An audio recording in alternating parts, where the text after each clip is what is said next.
Hello and welcome back. Today we've got another £200 worth of 10p's to have a hunt through looking for the alphabet 10p's. This one looked like it was bag bags. I think they're sealed bags inside one of these bags, but no markings as to where it's come from on either side, so it's a mystery. What are we looking for though? Well, 2018's alphabets. We are so close to being done. I know I've been saying this for weeks and weeks and weeks, but eventually we will find that last letter G that we need. And what a joyful find that will be, leaving us just the 2019 book to complete. It'll be my first completed set in all the time I've been recording these videos since they first circulated years ago. 2019, there we are. We only have the letters C, E, G, H, J, K, L, M, O, R, U, and V. So plenty of 2019s still to tick off. But without further ado, let's get into this bag. So let's jump into some questions then. Before we get into questions, again, a massive thank you to everyone over on TikTok. I've started condensing my videos down and putting copies over onto TikTok, and it's gone very, very well, and I'm very, very appreciative of it. So, I mean, as of recording, I'm just over 1,500 followers there. So a massive thank you to you all, because that has grown so fast, so quickly. But if you're not aware, you can head on over to TikTok and follow me on there too.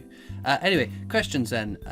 YTFC Fan TV says, "Hi Christopher, love what you're doing and a great giveaway. My question is, do you think Tokyo Olympic 2020 will be made again in 2021? So that is the plan. So luckily, I have the benefit of I'm answering these questions quite a bit forward in time, so I'm a little bit more aware than when this was 7 months ago, these questions have been asked to me. So the plan is, yes, the Tokyo Olympic 50p will come out this year. It'll be this year now. So I'm recording prior to New Year's. Seeing somewhat behind the curtain. But yeah, so the plan is for the coin to be re-released in 2021, assuming that the 2021 Olympic Games happens. Otherwise, I think the plan is to scrap it, unfortunately. But we've got it in our annual set for 2020. It could be in the annual set for 2021. We don't know. That would be interesting to see. I've got excited. It's the 5th of is it the 5th or 4th? 5th, I think. The annual sets will be coming out on the Royal Mint website, so I'm excited to get my hands on them and see what's in them. Shy Charlie Ace says, "What a generous giveaway. My question is, who is your favourite actor or actress in the Star Wars film?" Wowie, that's a good question. I don't know, there's just so many iconic roles in Star Wars that it's really hard to pick a favourite actor or actress. I would probably lean towards James Earl Jones. The voice of Darth Vader is just so iconic and amazing. But then Ian McDiarmid as well is a very close second. I don't know. I think they're all amazing. I love Harrison Ford as well, but not just because of being in Star Wars. All the other things he's been in, he's an amazing actor. I don't know. That is so hard to pick. It's much easier to pick a favourite character. Coin Coaster says, "Hi, long time no talk. How are you, and what's your favourite 10p design from the 2018-2019 Great British Coin Hunt series?" I'm great, thank you, and I hope you're all well as well, and have had a wonderful New Year's. This goes up on the day after New Year's Day, so the 2nd, I think. I can't remember. I don't have a calendar hand to check either. But yes, my favourite alphabet 10p, it's the letter F for fish and chips, closely followed by E and I. I think that they're really awesome coin designs and ones I really like finding when I find them. Super String says, "How old were you when you first started collecting?" I am 12 now, started collecting at 9. I'm not 100% sure. I know I was fairly young when I started looking at becoming interested in coins. I mean, I collected coins on and off since I was a kid. Obviously, the channel started up in 2018. Yeah, it'd be 3 years in February 2018 that started. The channel. I made the channel in 2017, but did some videos that weren't that interesting to the majority of people. So rebranded in the February of 2018, and now here we are, almost 3 years later. But I thought it was the WWF coin, but that was 2011, which then when I compared to how old I would have been, I was too old at that point for that to be the first coin that I found interesting. But yeah, I mean, it's on and off since probably a similar sort of age, 9, 10ish, which is more years ago than I care to admit, I must admit. Michelle Jackson said, I'd love to win this for my 11-year-old son who has been collecting now for around 6 months. He is struggling at the moment with no school routine change, etc.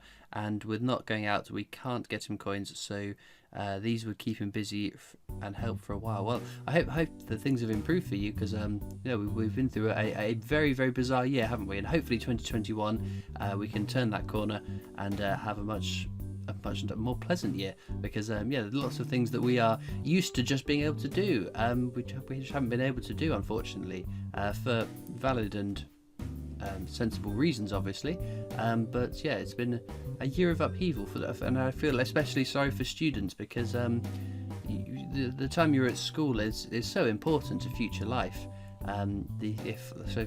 Myself, for instance, I worked hard at school, not as hard as I should have, but I did work hard, and you bear the fruits of that labour for the rest of your life. So I hope best wishes to everyone that's currently in education. I hope that things are improving for you.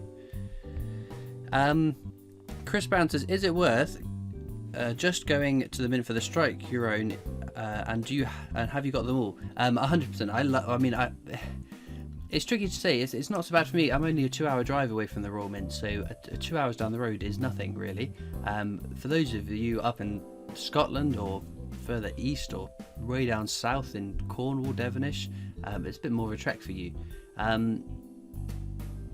It's when you say worth it, it's the experience of going is so much fun. Especially the first time, you will learn so much. If you're interested in coins, even if you're not interested in coins, if you want to take some family, relatives, friends that aren't particularly interested in coins, I reckon they'll find it interesting. There's so much information there to be had, and the tour guides are exceptional. I can't praise them enough.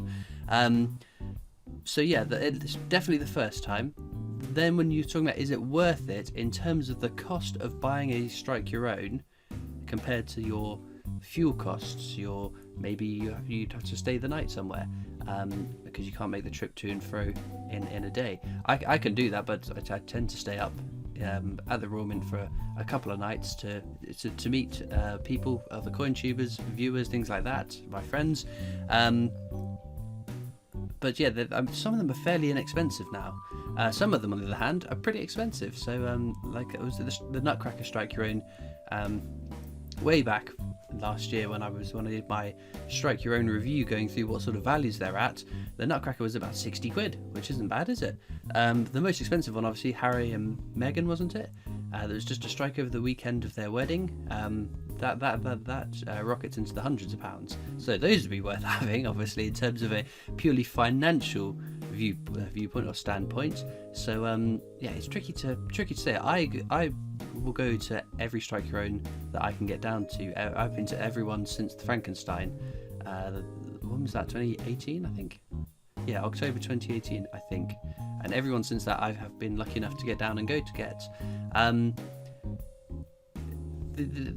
What I've said to other people is that the tour itself at the Royal Mint, as amazing and wonderful and as fun as it is only about, prior to restrictions and things, it was about a half an hour, 45-minute tour, which encompasses an awful lot of information and things. But my mindset was, if you are travelling from Land's End to the Royal Mint specifically to do that, that's a lot of time getting to and fro for a 45-minute tour, plus however long you want to spend in the museum at the end. There's you could be in there for a good couple of hours, but on your second, third, fourth returning trip, a lot of those things are the similar sort of stuff. With every couple of times a year, they'll add an extra piece in that we haven't seen before. But yeah, personally, I think so, 100%. Definitely, if you haven't been before, do it. But if you are planning, I would plan a couple of things. There's lots of things to do around that part of the world. Wales is a beautiful country, so maybe if you're wanting to go, tie it in with something else, I guess. But yeah, especially it's only the one strike on the day that I've ever been to, and that was the Brexit day strike on the day, 50p. And that was amazing. It was so much fun. But yes, anyway, we're moving on to the next question, because I could spend 20 minutes on this question. Related question. Susan Hope says, my question is, what do you think would be a nice addition to display at the Royal Mint experience? Wowee. Oh, that's a good question. So what would I want to see at the Royal Mint experience? maybe more of the process of the designing of a coin. There's lots of information about the people that designed the coins, but maybe if they took one coin, I don't know, whatever the coin of the year was, is it Diversity? I think it was. Whoever did the design, there was Dominique Evans, is it? Oh, I'd be so impressed if I've got that right. I can never remember things like that. Maybe a little section on what her start point, early drafts, other options. That would be, actually, change my mind. I don't want that. What I want is, because when a coin design idea is released, they said that, we want to have a coin commemorating Agatha Christie. That design brief goes out to the Royal Mint artists, or artists external to the Royal Mint that also make designs, and then they do their designs, their rough draft or whatever it is. They then submit it to the Royal Mint anonymously, and the Royal Mint picks their favourite one. I would love to see some of the alternative designs that came in for some of the coins that we've got. I think that'd be really, really neat. Maybe even just like mock-ups of the coins.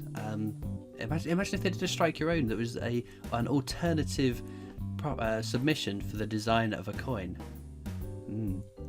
I think that'd be really cool. Let me know in the comments if that's the case, because some of the coins that we love, but seeing some of the other alternative designs would be really, really cool. And some of the coins that maybe we're not too keen on. So, like for me, Benjamin Britten, seeing what other options were there, I might think, I prefer that. John Smith says, what do you think of the new polymer banknotes versus the old style notes? So on the one hand, they're a pain. They stick together. You've got to be really mindful when you're counting them out that you're separating them. I worked at a bank at the time when the polymer £5 notes came into circulation, and then the 10s, and I think I was still there when the 20s came in as well. Might not have been, can't remember. It's a long time ago now, it feels like. But yeah, they were a real faff, real pain. We had an ATM in my bank that I had to keep stocked, and it was no end of issues because they would just get caught and stuck, and it just couldn't count them, and it drove me round the twist. And our little money counting machine, it was like a little box, and you put the notes on top, and it goes, counts it all out. It jammed, notes slipped. It was just an absolute disaster. But I think they're much better than the cotton notes because they're so much more durable. That's the problem with paper money. Like in the US, they've tried in the past to get the people to stop using $1 bills and use $1 coins, because the shelf life of a coin is so much longer than the shelf life of a banknote. And it obviously costs money to replace those notes, whereas it's less of a cost for coins. So yeah, I think they're great. They're more durable. Again, the amount of times that I have had, I've grabbed a pair of trousers, put it on, put my hands in the pockets, and there's a crumpled up polymer note that's gone through the wash. Now, if that was a cotton note, that'd have been destroyed. It would have been absolutely destroyed. But yeah, I think polymer notes, they're sensible. They're the way forwards, 100%. They're cool designs as well on them. I'm not a massive fan of banknotes, but I do like them. The £20 note is my favourite at the moment. William Thomas says, what £2 coins from 2017 to now are not in circulation? All of them. We haven't had a new circulating £2 coin since the Great Fire of London in 2016. Although there was rumours that they were going to release some of the VE Day £2 coins from last year into circulation. Now, whether that is going to happen, whether that has happened, I don't know, because we're still seeing some of the 2015, 2016 designs still going into circulation, seemingly never having been circulated. So there may have been a quantity of those VED anniversary £2 coins that were minted for circulation that just they haven't got through the demand, they haven't made it out to the tills to the banks. I'm hopeful that's the case, but we won't know either until we start finding them, which could be some time, because like I said, there is still a lot of older commemorative coins that we haven't seen going to circulation. They're still making their way newly into circulation, but also it might not have happened. So whether we start finding them or the Royal Mint announces they've released them into circulation officially, we don't know. As of now, this is a pipe dream, a hope from rumours of a time where where the Royal Mint were indicating that they may circulate some of them.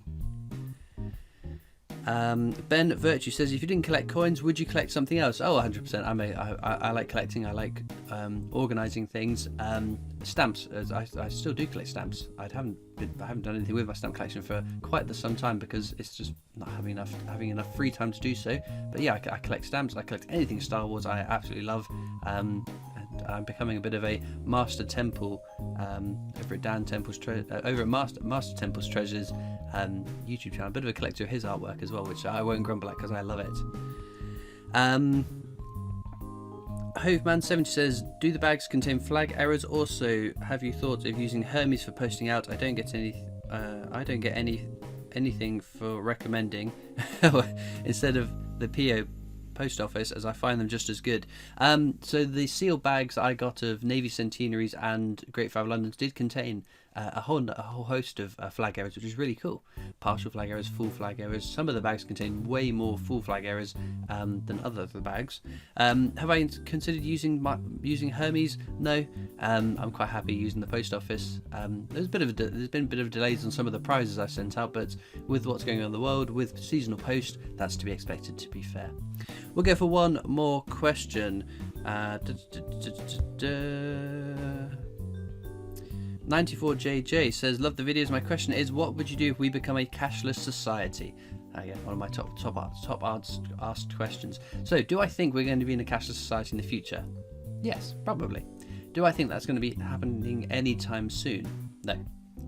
The reason for that is because there is still so much of a dependency on physical cash money in rural areas, for small businesses that can't afford to have the cost of a card reader because they're not free to use. It costs companies through Visa, through MasterCard or Barclaycard or whoever it is that's supplying those machines for the transactions. That's not free for them to do. Not to say that using physical cash money is free to use as well, but it's a tricky one. Even if tomorrow we become a cashless society, they'll still make commemorative coins, because you think about we've got £5 coins that never get used in circulation. We've got precious metal coins, again, don't go into circulation. We've got plenty of 50p's, £2 which do go into circulation, the commemorative designs that haven't gone into circulation. I think this is making sense. I might have to draw a diagram to follow that trail of thought. But yeah, it won't be the end of commemorative coins if we become a cashless society, because we still want to commemorate things, and just because they aren't going to go into circulation and be used hasn't stopped them making commemorative coins in the past. Well, with that being said, we'll get back to the questions. The coins, not the questions. We've done the questions. Keep on, Christopher. Well, at least not a total bust. We got 3 interesting territories. The Jersey one we see in most of these 10p hunts. 2016 one, very nice. We've got the Europort even, not Eurofort, what am I about? 2011. And another Gibraltarian one at a Partridge. 2016. Very nice. Well, for those of you that watch this far into the video, you might be interested to know that I've got a Discord server. You can click the link down in the description to come and join that. Alternatively, you can catch me on Facebook, Instagram and on Twitter. And there's always the PO box you can write into as well, should you wish. But as ever, all that leaves me to do now is thank you so much for watching. I hope you've enjoyed, and I'll see you next time for more coins. Bye!